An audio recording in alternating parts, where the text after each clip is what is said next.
Welcome to Myths from Beyond, where we, every episode, will do a deep dive into a entity or creature in myths, legends and folklore, or a haunted place all around the world.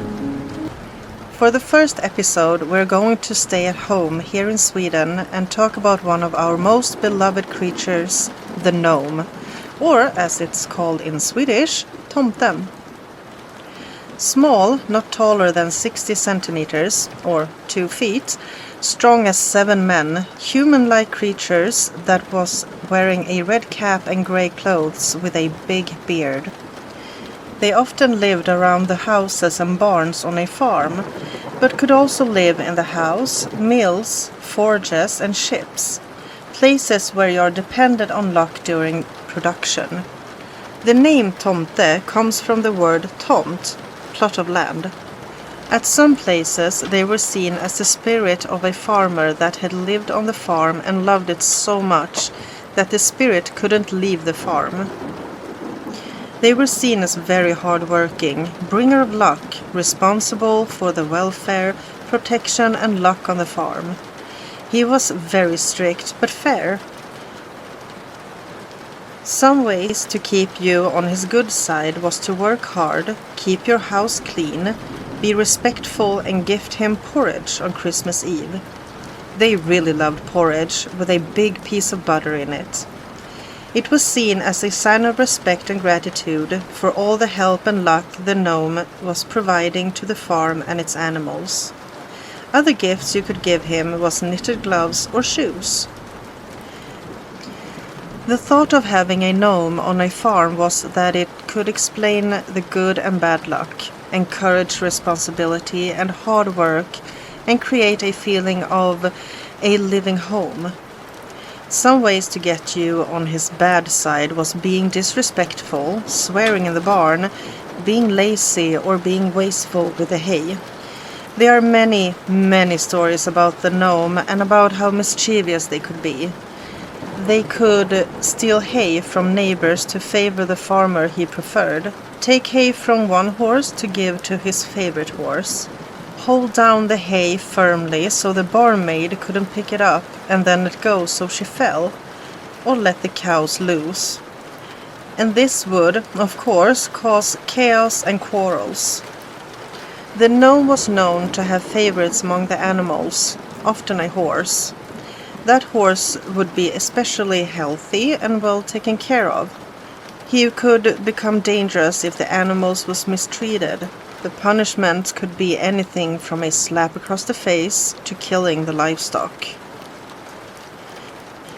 They were really shy and you could almost never see them. But if he showed himself, it was a sign of respect and luck. There are similar creatures in other countries' folklore. We're going to mention 3 creatures. Kobold in Germany inhabits homes, mines and ships. They are bringing fortune or mischief by being dual-natured, depending on if they were given respect or not. They could be a helpful domestic spirit, helping with household chores like cleaning and keeping tools in good shape. Guardians that rewarded good behaviors with wealth and prosperity. They could be tricksters or mischievous, depending on the wrongdoing. They would punish laziness and disrespect by hiding tools, cause accident or mislead minors onto unstable areas that could lead to death. It was unlucky to spot them. The physical descriptions vary depending on where they live. For example, in the household, small humanoid creatures that would wear rags or household attires. In the mines, impish and evil-looking creatures with long noses, sharp teeth and glowing eyes, often in mine veins with a lot of treasures. Brownie in Scotland. Another name for them was hobgoblin. They were often in Scottish lowlands, and almost always male, that are short and a bit scruffy, a bit shy. They are easy to offend, so you had to be very careful with how you talked about them and how you cared for your home, making sure to offer them a lot of respect and milk or cream. They sleep during the day and cooks and clean during the night. The family often left an empty seat by the fire for the brownie. They could be seen as a protective spirit of the house, or mischievous and unpredictable. The next one is from Japan, so I am so sorry if I pronounce this wrong. Sashiki Warashi, a playful and affectionate household spirit, often childlike, and the gender and clothing vary by region. Rarely causing any harm, but if they got disrespected, they would leave the home, and the home would decline, prosperity would fade, and tragedy may follow. With respect for them and the home would prosper and thrive for generations. They were often regarded as guardians. Even though they are from different cultures, they share similar traits, such as connection to the home and or farm, demands respect and some offerings, like food or article of clothing, reward good behavior and punish bad behavior, are often small, human-like, and invisible to most people. Let's end this episode with a story about the gnome and what can happen when you cross him. Eric and Nils were farmstead vendors. Farmstead vendors was men wandering from farm to farm, selling things like cloth, needles, razors, and so on. They were highly valued and was often asked to stay the night and was given food. Eric and Nils had been walking for days and hadn't been able to sell much at the farms they had passed during the day. At nightfall they arrived at the farmer Björn's farm and knocked on the door. Farmer Björn was known to always be in a bad mood, but the farm was very well kept. Björn said that they didn't want to buy anything, but Eric asked if they could stay the night. After a long pause, Björn said yes, but told them they wouldn't get any food and that they had to sleep in the barn. Eric and Nils said thank you and went to the barn. They were offended and in a bad mood not to be invited into the house or given food. They climbed up to the loft and settled in among the hay and, tired from the walk, fell asleep quickly.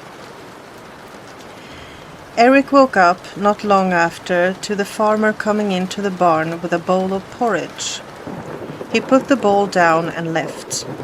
Eric woke Nils and showed him the bowl. "Look, even the gnome gets food, but we didn't? Well, this time the food is for us and not the gnome," Eric said angrily. They climbed down and ate the porridge. After they finished, they filled the bowl with trash, dirt and grass. Now even the gnome can eat, Nils said with a smirk. Tired and full, Eric and Nils climbed up to the loft again and fell asleep. In the early hours, at dawn, Eric woke up again. This time it was to a strange sound of something dragging or sweeping. He looked over the edge and saw the gnome coming in to the barn with a large bunch of straw. His heart sank to his stomach when he saw the gnome lift up the bowl and stare at the trash that they had left for him. The gnome let out an angry roar and the barn started to tremble.